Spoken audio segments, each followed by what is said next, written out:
ओम श्री गुरु सत्ताई नमः। सभी को प्रणाम। पिछले वीडियो में हमने सुना, जब हम यज्ञ में बैठते हैं तो हमारा शरीर गर्म हो जाता है। इसका तात्पर्य है कि हमें गर्म जीवन जीना चाहिए, अर्थात श्रमशील बनना चाहिए, मेहनत करनी चाहिए, काम से जी न चुराना, पूरी निष्ठा के साथ कार्य के प्रति समर्पित रहना, यही जीवन यज्ञ का उत्कृष्ट आचरण है। यही सच्चा धर्म है। यज्ञ का एक अर्थ संगतिकरण है, अर्थात सामूहिकता, एकता।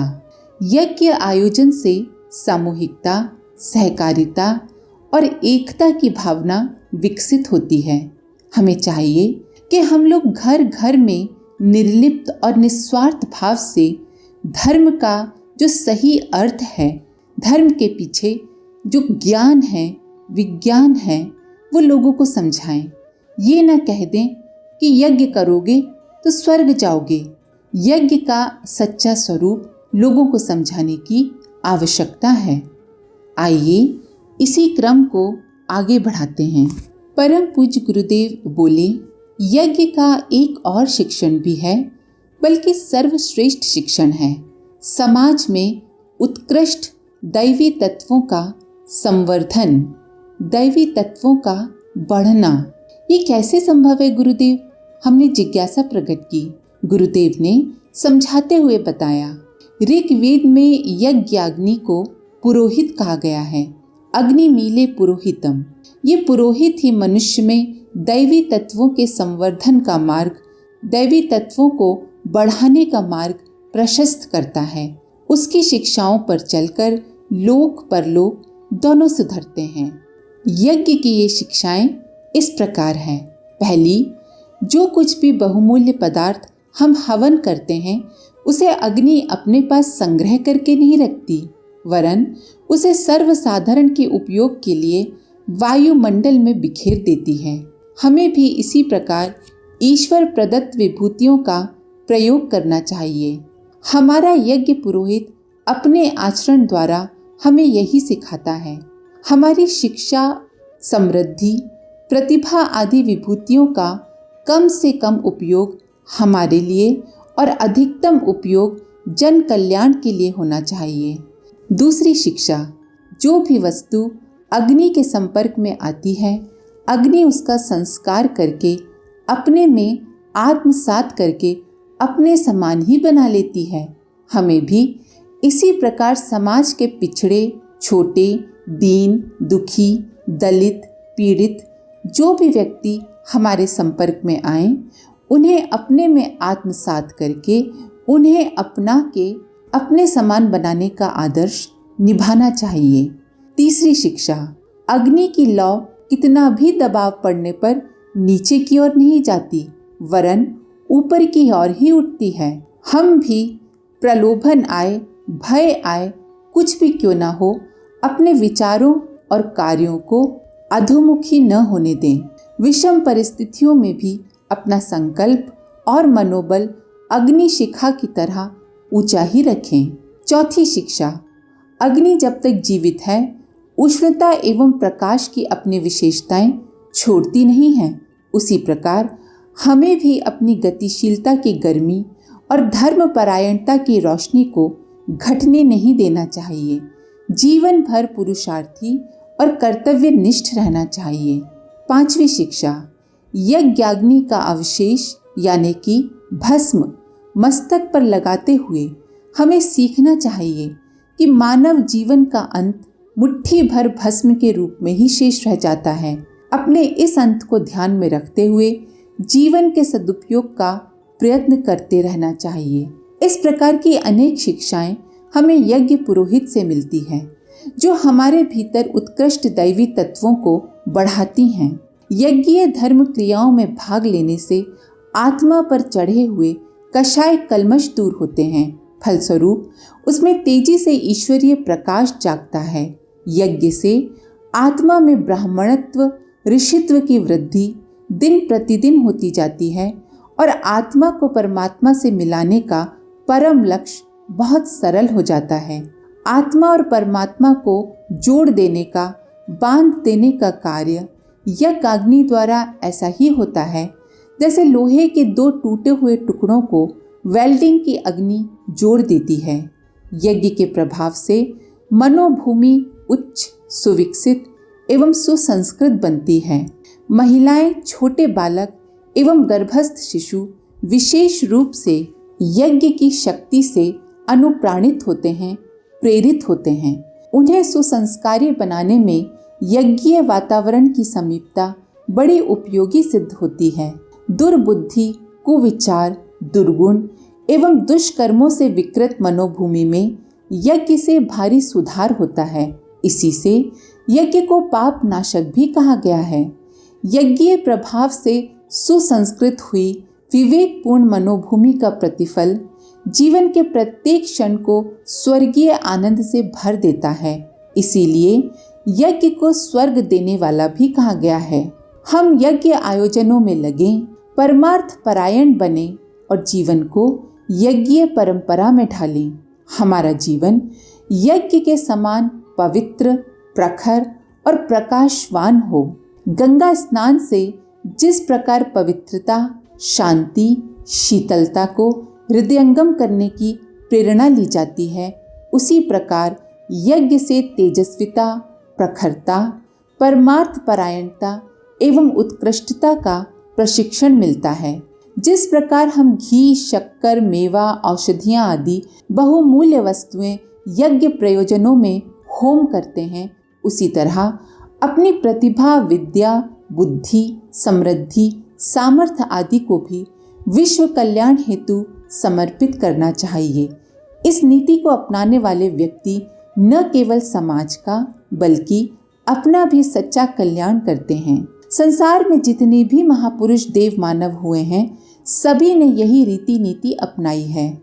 जो उदारता, त्याग, सेवा और परोपकार के लिए कदम नहीं बढ़ा सकता, उसे जीवन की सार्थकता का श्रेय और आनंद भी नहीं मिल सकता। मनुष्य को सदैव ये ध्यान रखना चाहिए कि वो ईश्वर की संतान है। उसे वही कार्य करने चाहिए जो भगवान ने किए हैं।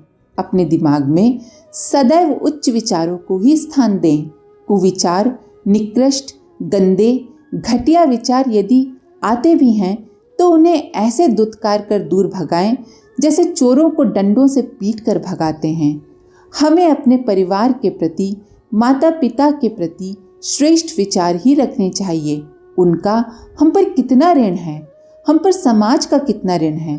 समाज ने हमें बोलना सिखाया है, चलना सिखाया है, रहने के तौर तरीके सिखाए हैं। हम जो खाते पीते हैं, जो कपड़े पहनते हैं, उसमें कितने लोगों का सहयोग और योगदान है। समाज ने ही स्कूल कॉलेज खोलकर हमें पढ़ने लिखने की सुविधा दी है, ऊंचे से ऊंचे स्तर का रहन सहन दिया है। उस समाज के प्रति भी उत्कृष्ट विचार रखें, उसकी प्रगति की बात सोचें। बेटा, ये सोचना गलत है कि देने से घटता है, बल्कि देने से तो कई गुना बढ़ता है। कुआं पानी देता है तो भीतर से और पानी आ जाता है। जिस कुएं का पानी कोई नहीं पीता, वो पानी सड़ जाता है, उसमें कीड़े पड़ जाते हैं, पशु भी उसका पानी नहीं पीते। हमें ही देखो, हमने अपना सारा धन समाज के काम में लगा दिया और आज असंख्य गुना बढ़कर हमें मिल रहा है।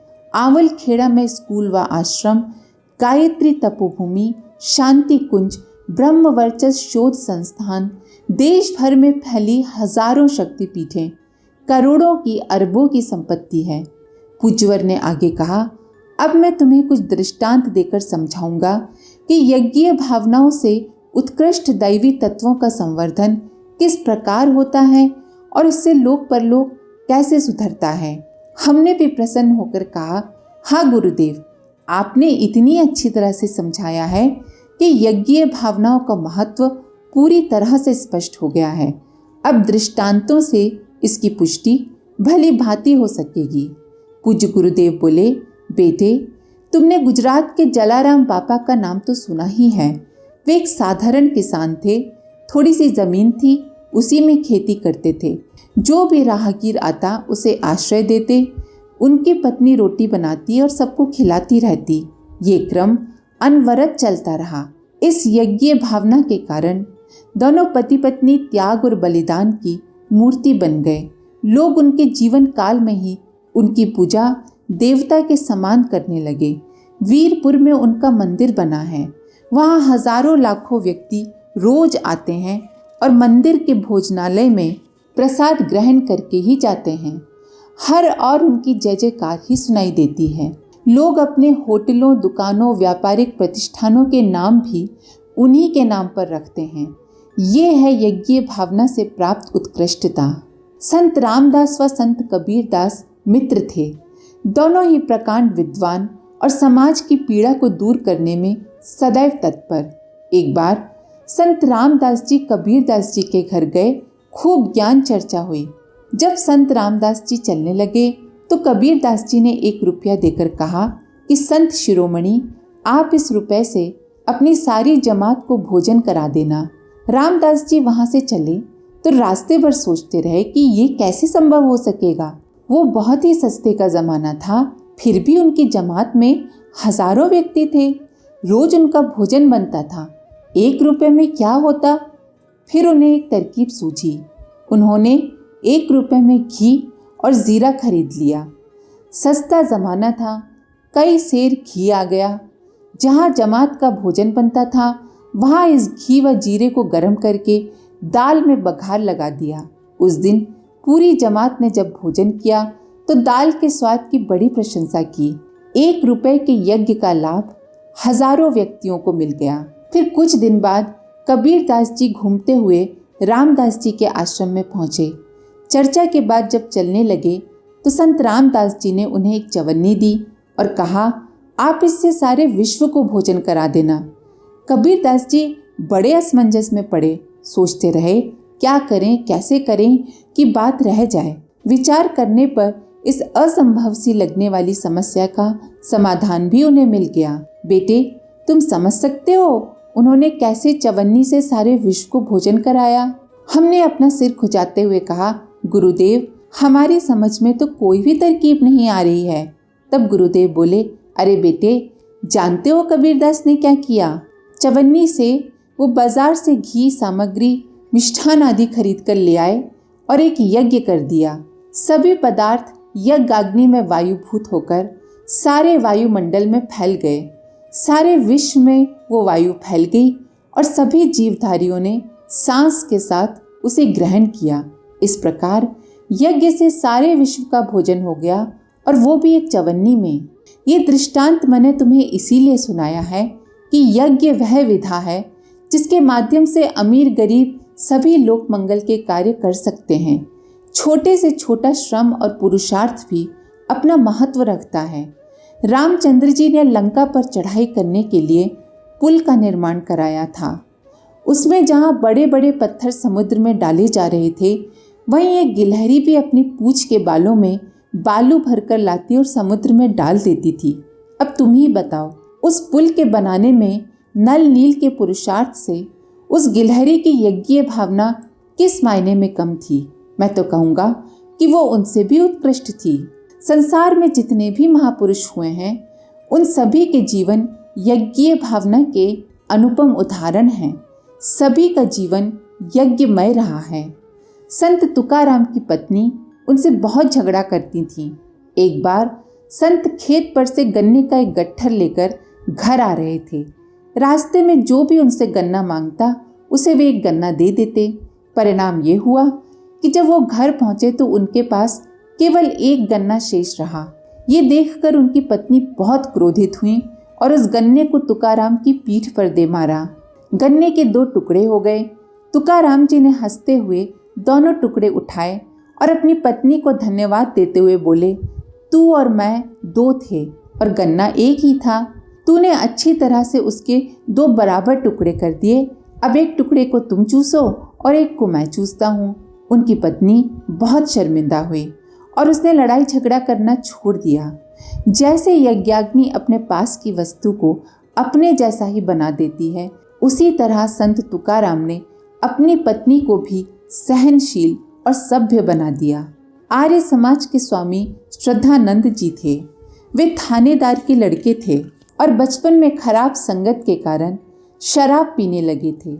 एक रात वे शराब के नशे में धुत होकर घर आए और कमरे में उल्टी करके बेहोश हो गए। उनकी पत्नी ने उन्हें संभाला, साफ सफाई की और बिस्तर पर सुला दिया। सुबह उनका नशा उतरा तो उन्होंने देखा कि रात का खाना रखा हुआ है। पत्नी से पूछा, तुमने रात में खाना नहीं खाया? तो वो बोली, मैं कैसे खाती, आपकी दशा ठीक नहीं थी। इस बात का इतना प्रभाव पड़ा कि उन्होंने शराब व अन्य सभी दुर्व्यसन छोड़ दिए और स्वामी श्रद्धानंद के रूप में प्रसिद्ध हुए।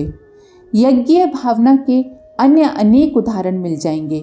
उन्हें समझने और अपने जीवन में उतारने की आवश्यकता है। पूज्य गुरुदेव ने उस दिन की बात वहीं समाप्त की और कहा कि अब दूसरे दिन आगे बताएंगे। मैं उनकी बताई हुई बातों पर चिंतन मनन करता रहा। तभी मुझे भरतपुर की एक घटना का स्मरण हो आया।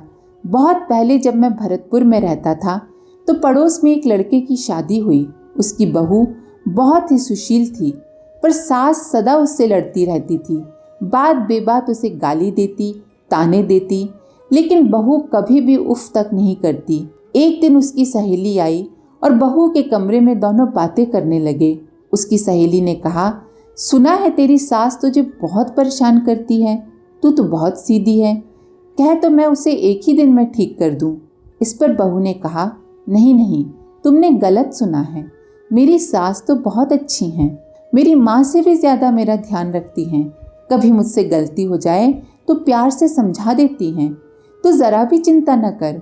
उसकी सास दोनों की बातें पर्दे के पीछे खड़ी होकर सुन रही थी। बहू की अपने प्रति ऐसी श्रद्धा देखकर वो पानी पानी हो गई और उस दिन से उसका स्वभाव पूरी तरह बदल गया। इसके आगे का अगले वीडियो में। आज के लिए इतना ही। अपने विचार कमेंट बॉक्स में जरूर लिखें। आप सभी का धन्यवाद। ओम शांति।